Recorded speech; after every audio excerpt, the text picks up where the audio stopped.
Hi everyone, this is Steve from OpenBOM and welcome to the early January release of OpenBOM for SolidWorks.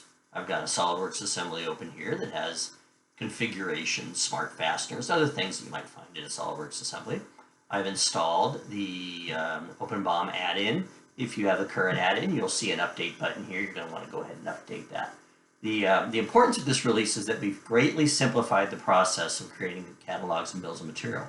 Without creating any templates, I'm going to simply create a catalog from this SolidWorks design.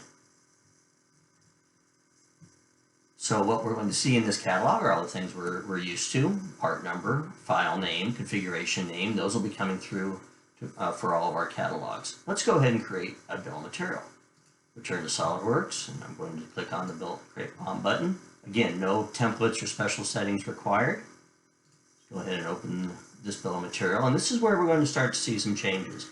All bill of materials now will have a property called part number, as well as a property called file name and configuration name. These are SolidWorks file names and the SolidWorks configuration names. You can see that some of my parts in my design are currently in a variety of different configurations, and we also bring their descriptions as well.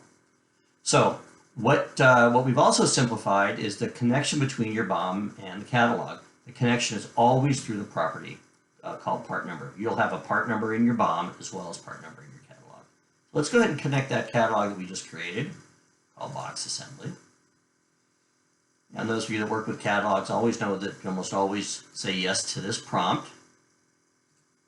And what we'll finish up with is a bill of material that has part number and quantity, and then has the remaining properties coming from our catalog. And we can see file name, configuration name, and thumbnail, and all those come from our catalog. So I hope you enjoy this release. We always like hearing from you at support@openbom.com if you have any questions. Thanks.